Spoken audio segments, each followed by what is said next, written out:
Let's watch this. Mayor, let's go ahead and take a listen to this. We have a mayoral candidate. Well, that's where I'm going to go with this next. Sure. So what do you make of this mayoral candidate who likely, the rate things are going, is going to become the mayor of this city? Yeah. And the fact that he, was asked, as you know, 3 times repeatedly, do you condemn the phrase globalize the Intifada? And for whatever reason, almost inexplicably, unless you believe he's an anti-Semite, Let's just make sure all the viewers know the Intifada was a violent uprising in the Palestinian territories where they murdered over 1,000 people simply because they were Jewish. Bus bombings, stabbings, shootings, etc. So that being said, why won't he condemn globalized Intifada? Because he believes it. I mean, I think we have to take people at their word. Look, in the last several months... Make it even more complicated. We had Hakeem Jeffries on last week. Yeah. Okay, we talked about this, and we talked about it in the context of those comments. What did Minority Leader Jeffries say? He almost couldn't condemn him either in that regard, because what's going to happen is if he wins, people who even disagree with him on things like this will think that they have to agree with him. Look, whether you agree with President Trump or a would-be Mayor Mamdani, we have to deal with elected leaders as they are. But I think there are questions we should ask right now. Like, this candidate has visited churches and mosques, not a single synagogue. This candidate has gone to Harlem to meet the Black community, Washington Heights to meet the Latino community, Chinatown to meet the Asian American community. Not once to a Jewish neighborhood. The last poll I saw, something like 32 or 33% of Jewish Americans in New York were supporting. Fairly respectfully, Becky, I don't believe the polls, because I know something about this candidate. He hasn't been to any of the mainstream Jewish institutions. It would appear, I mean, I haven't heard from him. I don't think the heads of most of the major Jewish groups have. I mean, forget the polls, how many voted for him in the Democratic primary? I mean, relatively speaking, we know that the way that that worked out was actually a pretty low number. Okay, first of all, why anyone takes this man seriously at this point is an absolute and complete mystery to me. Second of all, what brazen lie? Nearly every word out of his mouth is just a brazen lie there. So he says, oh, he hasn't visited a single synagogue. Put D2 up on the screen. What do we see here? Lo and behold, wonderful to be back at this synagogue on the Upper West Side last night for a mayoral forum on the critical issues facing the Jewish community in this election. And frankly, the fact he hasn't reached out to Jonathan Greenblatt, in my view, is a major point in his favor. And that's really, I think, what Greenblatt is mad about. If he hasn't gone and, kissed the ring of Jonathan Greenblatt than any other outreach that he's done to the Jewish community, which Becky there points out, by the way, this guy is doing better with Jews in New York City than any other mayoral candidate.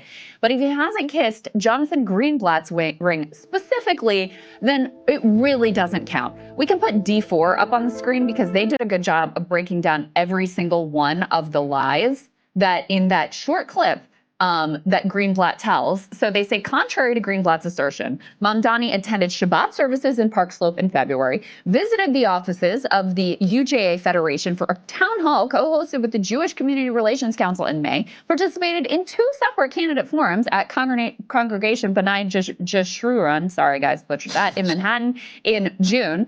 Nonetheless, during the Democratic mayoral primary, he also made an effort to reach out to the more than 700,000 Jewish voters in New York, including a visit to an annual legislative breakfast in Flatbush, heavily Orthodox neighborhood in Brooklyn, with a politically conservative electorate. He also, Greenblatt, claims that Mamdani did not reach out to Hasidic voters in their native Yiddish language. Also a lie. He gave an interview to a Yiddish language Hasidic newspaper. There were photos circulating on social media showing pro-Mamdani Yiddish language campaign posters on a pole in Borough Park.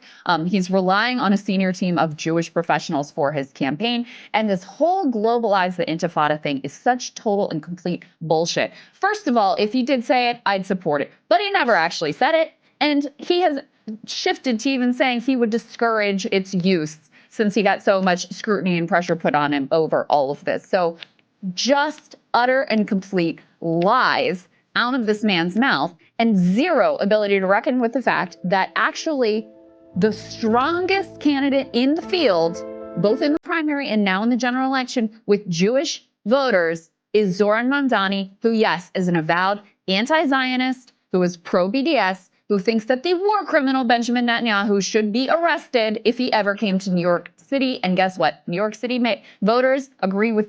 Why do you say that the ADL chief had to lie about Zhorani Mamdani.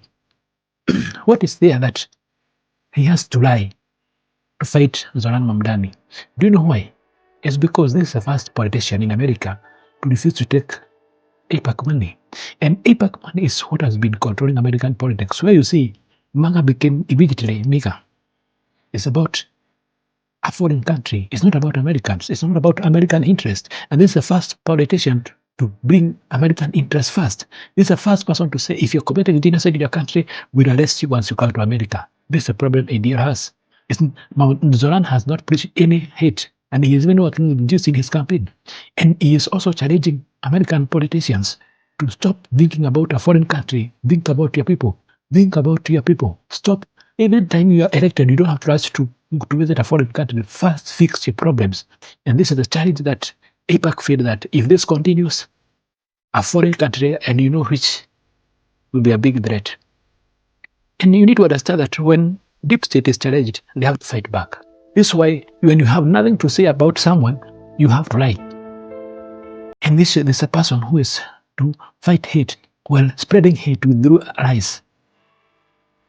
Do you agree that Zhorani Mamdani may be the next mayor? And do you agree that the interest of ADL chief by lying was to make sure that Zhorani Mamdani does not become the first mayor of New York as a person who does not agree with AIPAC? Let me know in the comment section what you think about this. Let's meet in the next video. I'm the host, James.